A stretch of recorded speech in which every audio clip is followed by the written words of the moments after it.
Hello, it's Josh here from Racing the Prophet. I hope you can hear me. Good morning, afternoon, evening, whenever you may be watching this video and wherever you may be watching it from. The plan in this quick run through, which I'll try and keep to around 20 minutes, I will do my best, is to take a quick look back at the weekend, the week just gone.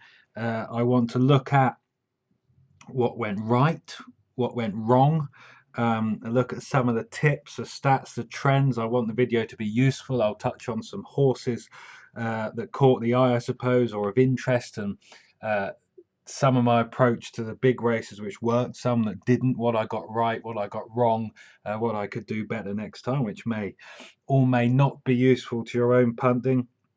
And yeah, touch on a couple of other horses and other things of note. And then I'm also going to finish off by touching on Bushy Park for Phil Kirby. Where is he? Bushy Park down here, who caused quite a lot of fuss on the 18th of November when winning this race at Hexham. Backed in, punted in from 16s, 20s into 6, 7 to 4 or so. I don't really know what all the fuss is about. That's what I'm going to touch on. I'm going to take a look at his profile and kind of with the argument or the line of argument or thinking, I suppose, that he is the sort of profile we should all be trying to focus on in dire handicap hurdles such as you can see in front of you.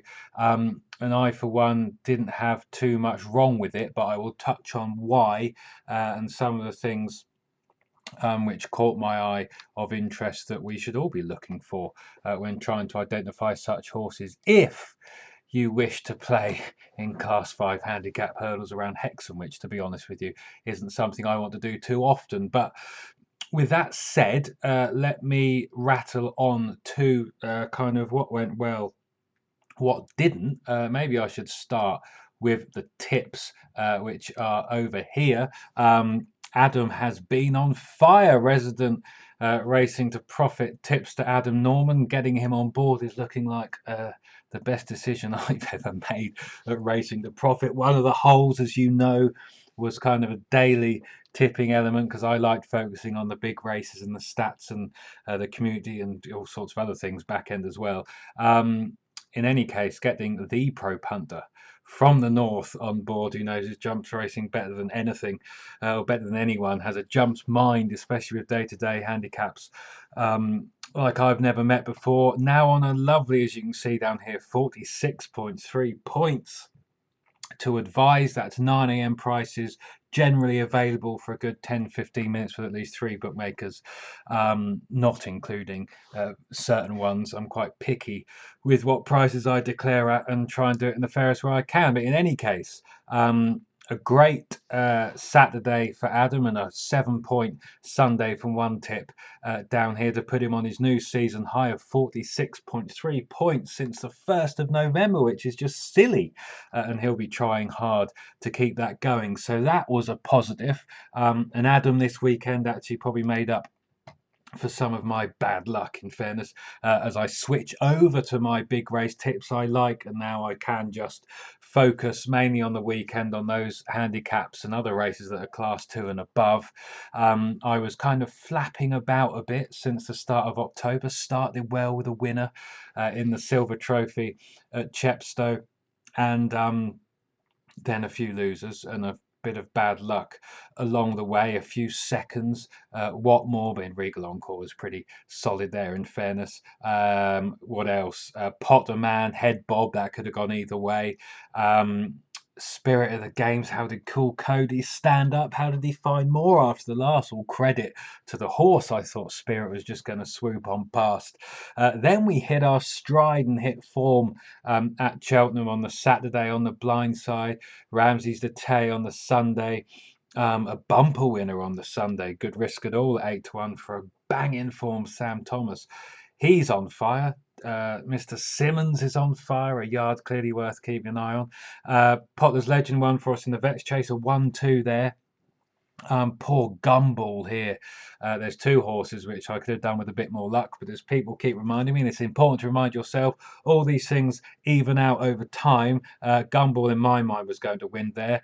At 8 to 1 would have been 12, 13.5 swing, but I'm still on +5, so not too bad. Over to this weekend, John Joe's horse here. I think was cruising when he came. He stepped at the third last, didn't he? Warlord, the horse that beat him. I'll touch on that in a minute. Is the one he beat at Wetherby. I was too bullish that he would definitely be in the top 4 or 5 there, and of course, therefore, he's unseeded rider, which was a bit painful. Third wins ran well, but bumped into Main Fact, and I'll touch on him. Saint Xavier. One for the notebooks. I'm sure Richard Hobson will find the key over fences and pick up some muddy 3 mile plus handicap chase with him. And I'll touch on getting Drumconnor Lad and that race completely wrong. So that's that. Since the start of November the 1st, when the 30-day trial and the new members club kicked in, Adam and I are on about 61 points profit, which is a bit silly. 305 odd pounds to £5 per point, which isn't too bad at all. Subs long paid for, plenty left in the kitty to treat yourselves to whatever you want. What else went well? Well, of course, one of the things at Racing to Profit, not just the members club, but you've got this free reports and systems tab at the top where you can find plenty of freebies. And kind of free research posts and everything else. The stats and the trends, which I do each week, looking at 2 or 3 handicaps. There were some trainer pointers for the 1240. Not really any trends of note that I found. Commodore nearly clinging on for my Venetia Williams stats for her November angle, which is in the free reports and systems, which you can find. That's in profit, about 6 points up so far this month. He nearly clung on at 20s, which would have been nice. I had a losing tip on that. I'll touch on Snow Leopardess in a moment. I provide all the stats and trends so that you can help solve the puzzle yourself. These posts go up on a Thursday, so you normally have 2 or 3 days or two days before the racing concern to kind of take a look and see if they can help you solve the puzzle yourself. Then I apply the stats Saturday morning and come up with the trends shortlist, and they've been doing okay. My main John Joe fancy there, who came down, and I think it'd have been the one to pass over the last. Warlord may well have done it, so that kind of trends stats shortlist worked well for my kind of profile I looked at. Trainer record, so yeah, that worked fine. Our power placed, which was decent enough, so that was a positive. 225, these worked as well. Third win was obviously second. Here's the one I ended up with. I don't think Dolphin Square wants an absolute bog, maybe not kind of this level, but he's got a handicap hurdling him somewhere. Main fact, there he is. If you ignored my kind of age stats, or the positives for 5 or 6 year olds, but 7-year-olds, and I would have done fine. Main fact, there he is. And of course, David Pipe had won the race previously in the last 12 years or so. So plenty of pointers there. So that was a positive. I'm going to jump over to results. I tick around to 8.5 minutes over to the racing post results on the Saturday. What kind of things do I want to focus on? I got this race. Well, Saint Xavier fell. I couldn't quite see through the mist and the gloom. I thought he had been brought down, but I think he actually fell. So, I won't be too annoyed or upset with that. I thought he was going to jump off nearer the front. He's quite, he's not unexposed. He had a load of racing in France, and he'd done well. This kind of results here. He'd placed and gone close in some half decent French chasers. He then came over to Nichols.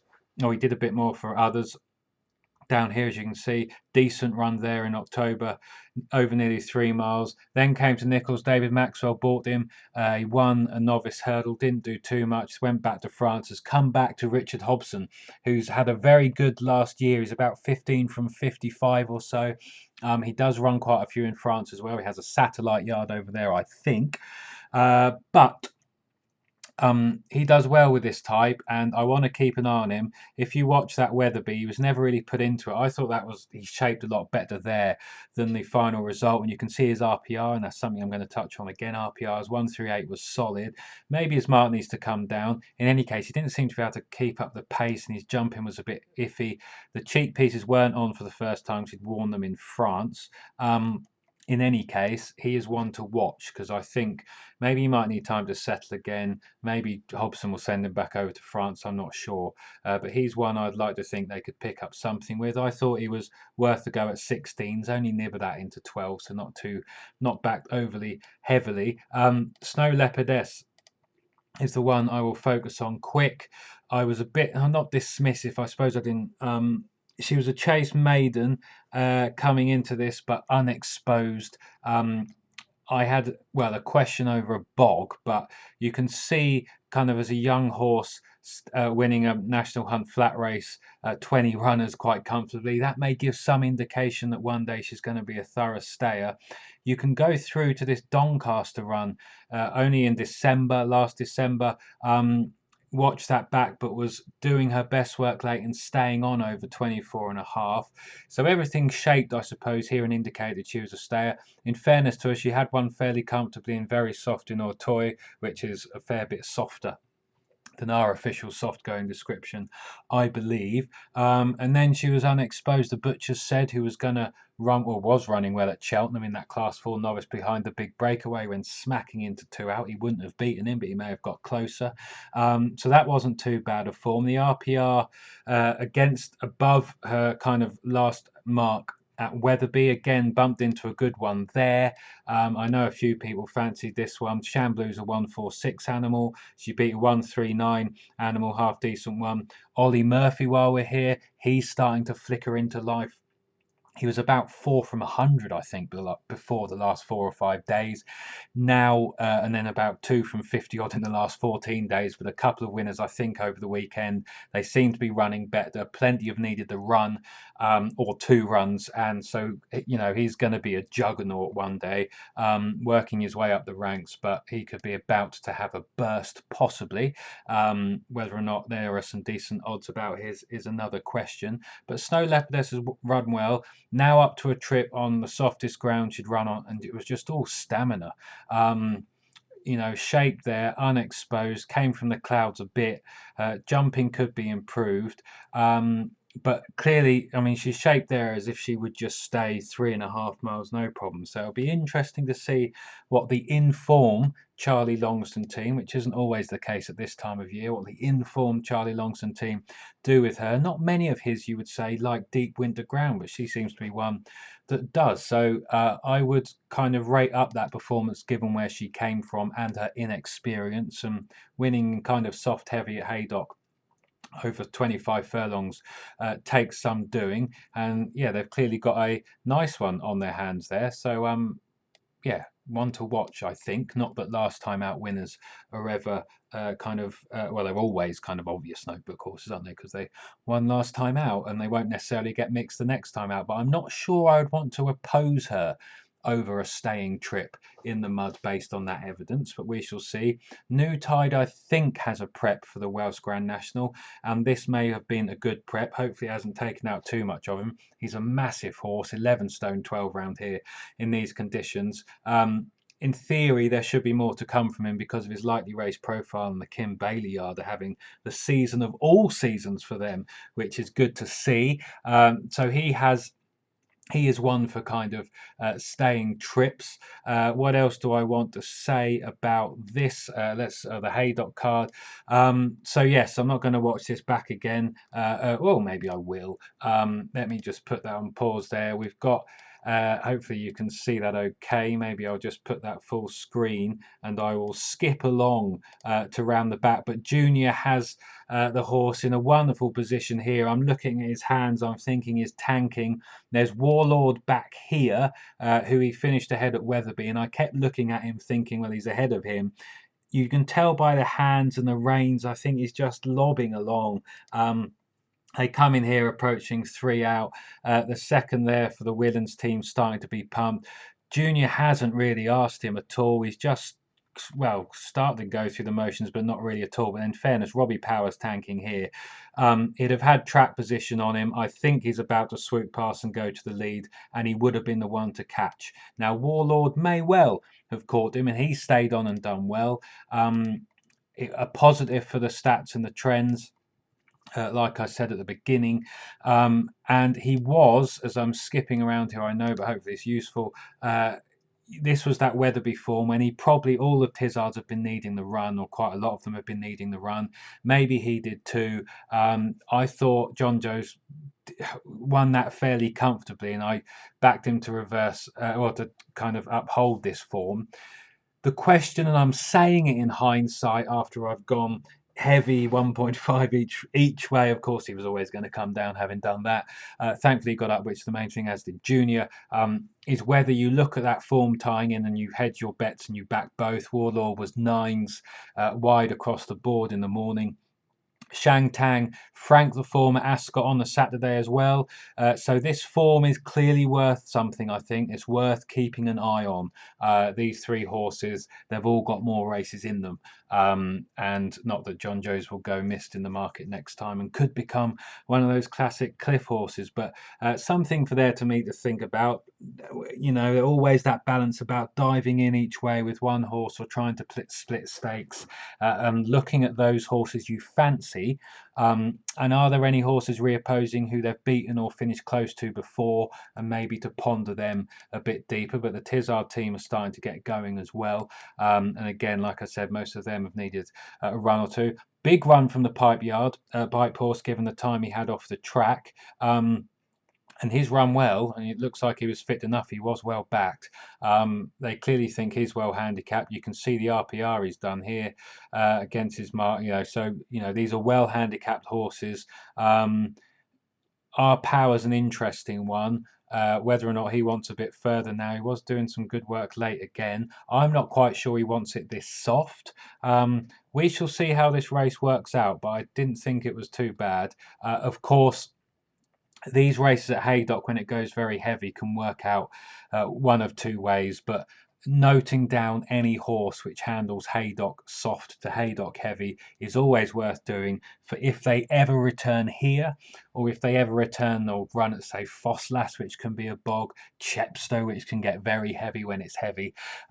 So it's worth noting, because if you can handle Haydock heavy, you can generally handle heavy everywhere, and maybe that's none more so than Main Fact. I was on third wind each way, Flash Jack at 50s each way, who I thought he was going to place, but then he kind of lost his position. He is 10, maybe his legs just weren't fast enough. No real excuse there. He clattered into a few fences. Kalashnikov's ran well for Amy and the team. He bled for his last kind of 3 runs when last seen. They've changed how they train him. I think Amy trains him from a field a bit more now, and he lives outside in a kind of shed a bit more to help with the lungs and things. I may have that wrong, but I think that's one of the things you can try when a horse has bled. He didn't bleed after this, thankfully. It was a good run, a good spin that would have blown away plenty of cobwebs under 11-12, and they'll be excited about going back over fences with him. Third wind has run well. Yeah, he's run well. He's maybe hit the front too soon. He's a bit tricky, I think, now. You look at him, he kind of idled a bit. When Main Fact swept past and he heard some horses more around him, he picked up and then went on towards the line again. So I don't want to say he didn't stay. He was probably outstayed, and maybe Main Fact's just a better handicapped horse. Or he hit the front too soon. I'm not quite sure. Any change of tactics here may well have affected the result. And it's always tricky in this ground to kind of get it right, to go too soon, to hold fire. The Nichols horse is very inexperienced, Highland Hunter. This was just his 8th hurdle run.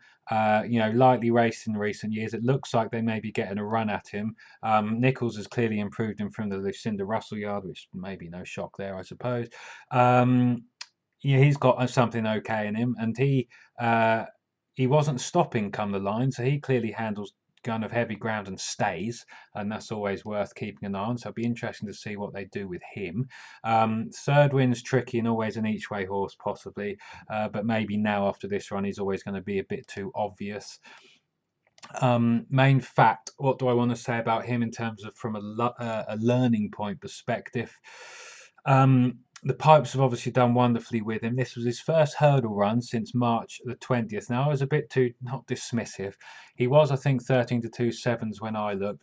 Because he's usually held up out the back and then flies, I'm never one for wanting to go be too enthusiastic or dive into that profile at what I would deem a short price in a race like this. Obviously, it's the deepest handicap he's raced in, but this Utoxter run, he's kind of won on the bridle over 2 mile 4 in heavy. Watching that back, you couldn't say he wasn't worth a go over 3 miles. Obviously, the learning points, if you've watched previous videos, I've said it before, these RPRs, looking at progressive RPRs is obviously a good thing. Racing Post ratings against their mark, a 124, a 137, then a stonking 150 off their ratings, off a mark of 132. That's a horse that's well handicapped. And importantly, that 150 was above his new mark of 147. So while you could look and go, oh, he's £15 higher than his last hurdle run, on how the Racing Post ratings evaluate things, there was hope there that there was still more to come, as there was, by the way. He won that race, and it wasn't an awful race, still a class 2, and he'd won easily 2 miles on the flat, and that would probably give you hope that he was going to stay 3 over hurdles. He did hit some of my stats and trends pointers. I was a bit too dismissive. I've gone for a 51 shot, third wind each way, thankfully, to get that stake back and 0.4 points back. On the play side. But yeah, maybe that's one thing again to hammer home, is just to put on those shortlists those horses that have ran kind of in form and have put stonking RPRs against the mark they won from, and judging that against their current mark that they're then running off. But this is a horse in incredible form, however many wins in a row, 9 or so. Clearly loves the mud, clearly loves heavy, and who's to say he's stopped finishing improving yet? Whether or not handicaps will be done for him now, and they might try and tilt him at something a bit better, we shall see. But he's won near the end like a fresh enough horse there. I'm ticking around to 22 minutes, but hopefully this is of some interest. And we failed again to keep a short video. A mention for Perfect Candidate, what a horse. And of course Bristol de May, which is what the jumping game is all about. I think that's what I want to say on those two, on those various different horses from Haydock, and hopefully I've said something there of interest and use. Let me just jump over to Ascot. I'm going to mention D Machine for the Kerry Lee team. Young bull, I think this is good form. Go back to that Utoxter race. I'll go back to it now. Morning Vicar has won since, hasn't he? Check It Out was running well at Ludlow when falling at that awkward fence, the first one in the straight. A few of these have run well. Canelo's won, hasn't he? Maypole Class has won. I'm not quite sure if some of the others. Killer Clown is going to do okay. Ran at Exeter since, but possibly needed it. But I think Emma Lavell's team is starting to go again. He's a chaser worth keeping an eye on. He unseated early in this, but look at this form, see which horses haven't run. Is turning into a very, very strong novice handicap. D Machine here, what I said about RPRs, a 122, a 146. Goes up to 132 on that basis, clearly very well handicapped, and in the context that he's lightly raced unexposed. Post to 150. I'm not quite sure what mark he's going to go up to here, whether they put him up £6 to £10. We shall see. He's done that fairly comfortably. Watch it back. He was a bit keen. He's tried to kind of give him cover. He may have gone down to the post, down to post, fresh and well, and a bit too enthusiastic. But he's not pulled, but he's raced enthusiastically, yet still had enough to power away after the last. He's probably got quite a bit of growing to do. It'll be interesting if they go patient with him this year. After a summer at grass, you can see him doing some damage next year. How old is he now? 6, as a 7 into 8. This is a team who know what they're doing with their staying chasers. That might bring the Warwick Chase, Welsh National. this year may be a bit too soon for those, I'm not sure. But kind of next year, or they might aim at some decent staying pot this season. I'm not quite sure, because he's a decent jumper. He looks like an old hand at times, yet still with plenty of growing to do. He's beaten the right horse here, I think. Solid form. And if you can jump around Ascot, fine. You can jump around most places. Who else do I want to touch on? Imperial Aura. I not necessarily would want to oppose him anytime soon. I was pleasantly surprised with Itchy Feet. Does he want 3 miles now? Do you think he needs 3 miles? Possibly. It'd be interesting to hear what you think. But ponder that. Look at how he runs. He doesn't visually seem to have much scope.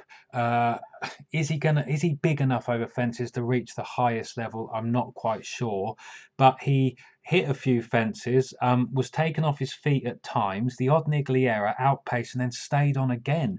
And he still had energy left after last. He was doing all of his best work late. The Ollie Murphy team, like I said, starting to go again, or starting to hit form again. Decent performance, and it'll be interesting to see if they try him over 3 miles soon, and maybe that tempo might suit more. But he looks all about stamina, and they won't be giving up on him just yet. It's just whether in a race where they go a pace at some of these tracks with some kind of stiff enough fences, whether or not he has the scope and the jumping ability to keep up. But maybe 3 miles might be the key to that, and going a slightly more sedate pace where he can get into a rhythm and use his stamina. Yeah, the Tom Simmons yard I've mentioned. I mean, they can't stop having women's winners. Another one for Kim Bailey down here. What did I get wrong? This was kind of my final tip of the day, which didn't go well. Drum Connor Ladd was just a poor pick in the end, backed at sevens, drifted. What I want to say about this is just about cruising speed. I've got this wrong. He's in the red hat here, and Kevin Brogan jumps off prominently. I want to be prominent. I'm in my natural kind of cruising speed. I'm going along. Hopefully you can see that there. And then you've got three that really want to get on with it, and he's just starting to be outpaced. Now this is Kevin. He's wanting him to get close. You can see by his hands a little bit. He just doesn't have the pace. I've got this all wrong. 17 furlongs around here when you've got two or three going at it hard early, and he just can't keep up. If you've you're probably sorry. I'm kind of hold on a second. So I resume now. I was cutting half of him out, wasn't I? But you can see here. I think he's going as quick enough, as quick as he can, really. If you've ever been for a kind of walk or a run or jog, cycle even, we all have our comfort zone and our own comfortable cruising speed, and we know when we're taking ourselves out of it, upping the revs, upping the heartbeat. And generally on any horse you want to go their natural cruising speed, hunt them round and kind of save all the energy for the effort right at the end. I really don't think he could have gone any quicker here. Of course, this was a bit different to 17 furlongs in heavy around air in a kind of small field, much weaker race than this. And then he makes a few niggly errors. Maybe the ground he wanted a bit softer. He was just a bit slow and ponderous. He could never get into a rhythm. Maybe you're asking the jockey, can you get him a bit closer? But that would have used more energy than he wanted, and it'd have ended up dropping back through the field anyway. And there you go, jumping again. He was just never going, never really in a rhythm. So I've just quite simply, you look at races sometimes and you just have to say you've got that wrong, and this was one I got wrong. But why did I like him? And I'm going to keep an eye on him for the future. What we have is, I suppose he's exposed. He's 10, he's 6 from 25 over fences, but he seemed to have turned a corner because these were progressive kind of career best RPRs, a 140, 143 over fences. That was a hurdle return, 150. But maybe he needs going back up north, a weaker race. He's got form over 2 mile 4. This form is what interested me, because that was a half decent race at Kempton, one of those consolation festival races after the festival for horses that didn't get into the handicaps. That was solid. And 17 furlongs to 2.5 miles soft through to heavy is clearly fine. I thought he would cope with the pace, and actually having horses to sit behind that went hard would be a good thing. In the end, he just wasn't good enough to keep up. Even though 17 furlongs at Leopardstown here, although that was December 19. So yes, something to work on there. I still think he's got another race in him from this mark, but maybe not as deep as this. Maybe he wants a bit softer, maybe he wants a bit further. But he may be one to keep an eye on back in calmer waters in what was a decent race, of course, with some unexposed in-form horses. So yeah, natural cruising speed, something for me to do better there. Thinking about in these conditions, if there's a load of pace on, are they going to be quick enough to keep up? Don't automatically assume lobbing along air in heavy ground is going to be the same as a load of front runners at Ascot over 17 furlongs in soft, but it wasn't overly testing. So that's those. There's a few things to kind of ponder and think about there. I'm going to finish as I tick around to 30 minutes with Bushy Park, which caused all kinds of consternation, it seems, in the Twitter sphere and the media and various different groups and bodies and people going, this is outrageous, it's awful. I didn't have that reaction, actually.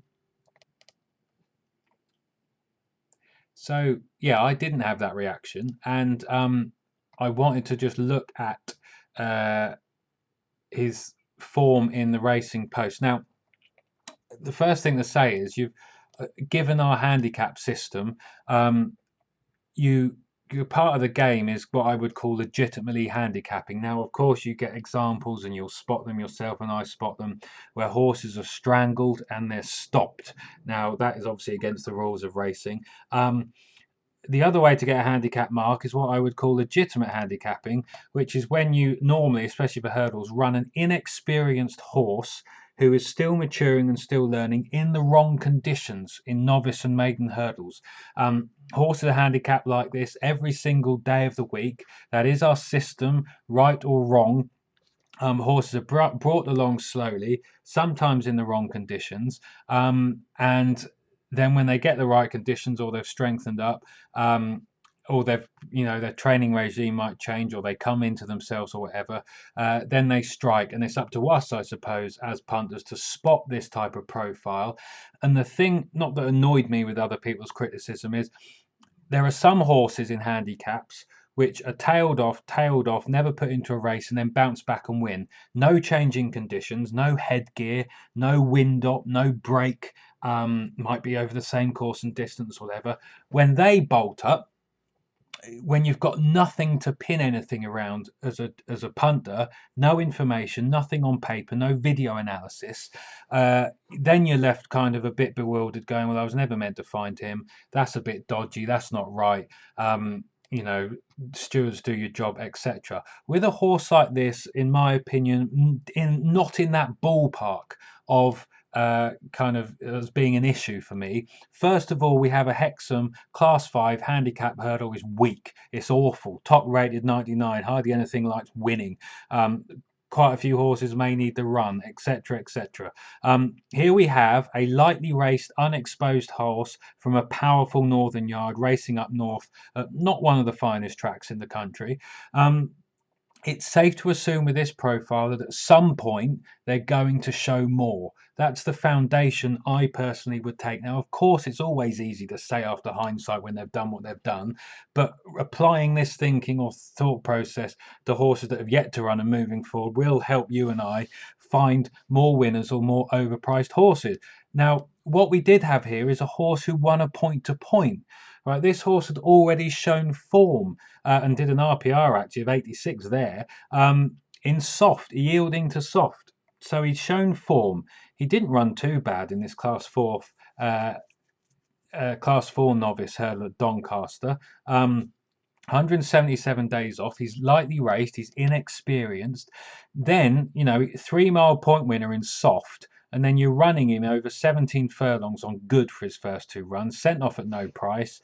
You could maybe think, oh, they're getting him handicapped. They're running him in conditions which aren't ideal. You can have a thing against that, which is maybe fine, but that not in our handicap system. I suppose the alternative is you wait for this horse to fully mature, not bother running, or you want him prepped running over 2.5, 3 mile novice hurdles, which don't exist, or not many of them exist, certainly over 3 miles, in testing ground or whatever.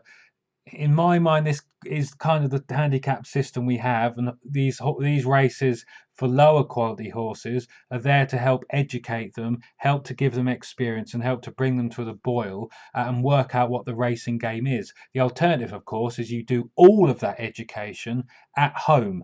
Um, Now, that's not to say the education is stopping a horse or strangling it. You're what I call legitimate handicapping in the sense of running the horse in conditions which are far from ideal and where it was never going to get competitive. On this occasion, too short a trip and the ground too good, probably needed the run the first time. What I also liked about this is he did flash some ability for the Kirby yard. Obviously, we have this point win down here, but if you watch that Hexham run back, he took a keen hold, but he chased leaders until led after second, so he did show something, and it was only kind of close 5 out. He did show something to kind of 5 out, 4 out. The jockey asked him for effort, and then he folded. Now the other thing, which is seems to be a typical way that some people do handicap horses, also, is 3 runs in a quick period of time. 23rd of August, 9 days later, 13 days later. So 3 quick runs.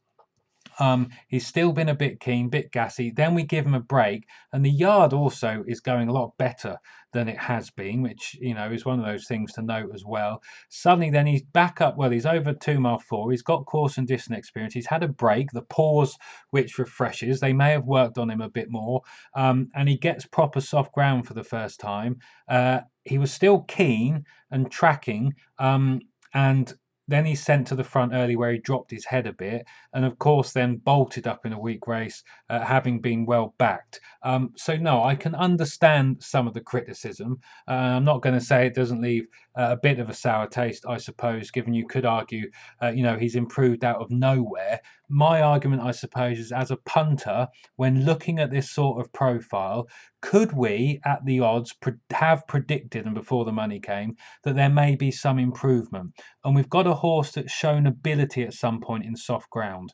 We've got a horse who is young, inexperienced, one who you could naturally assume will show more at some point, and one who you could assume would get better with racing, that their decent yard would find the key. And you could also assume that they've probably been trying to get the handicap mark, but running a 3 mile pointer over 2 miles on decent ground.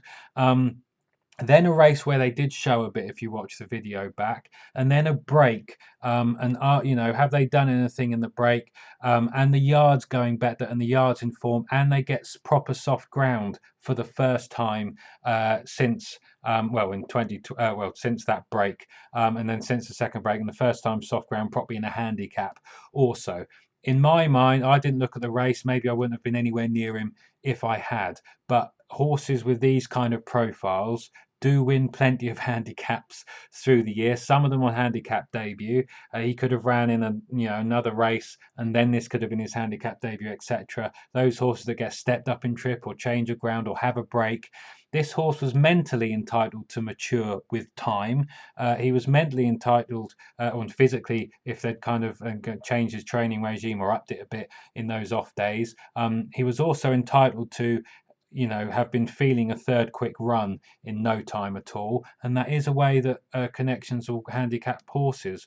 We can agree with that or disagree with that, but in our handicap system, to a point, that's how it is. I don't think, if I look at that Hexham run there, the jockey, to my eyes, tried, made an effort. He was scrubbing, he was asking for it to respond. So, there's different types of issues in this game. You may be listening to what I'm saying and going, Josh, you're talking absolute nonsense. I disagree with every single word you're saying. I suppose in handicaps and the way I look at racing is I want to solve the puzzle. I want to find a way, try and think how connections are thinking. I want to be able to find overpriced horses. And I like looking at those winners and working backwards, such as Bushy Park, and going, well, what would I have missed, or what did I miss, or what could I have looked at? How could I have predicted that he was going to show improvement today? And for me, there were a few things he was doing differently. Engaged overall, like I said, with his unexposed, lightly raised profile, and his point win and the yard in better form, a weak race up north, etc. So there are different things you can take from that. you know, if you're very anti that type of profile winning, or anti that result, I suppose, or what connections have done there, I suppose then we then need to think of through how do we change such things, and is it an issue with our handicap system and how the whole game is set up, links with prize money, especially for novice and maiden hurdles and everything else. But like I said, a lot of young horses will be given education, which I don't necessarily have an issue with, in far from ideal conditions, but that ensures that at some point in their career they can show more.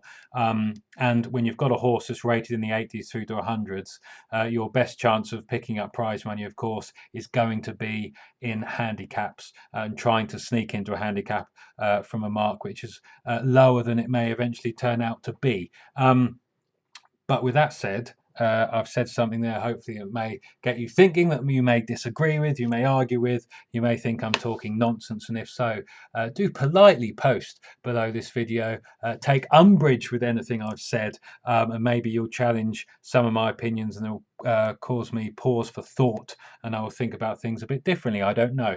But with that said, I've gone a long enough 40 minutes, double the time I wanted to, but with any luck, something of interest. Like I said, well, at the beginning, the Racing the Profit Members Club is flying along. If you're watching this on YouTube or wherever, there's a link below the video where you can take your 30-day free trial if you want. Come and join the fun over at Racing the Profit. Daily tips and insight from our resident pro punter, Adam Norman. Big race previews and tips from myself, big race trends for a couple, 2 or 3 big handicaps, class 2 and above every week.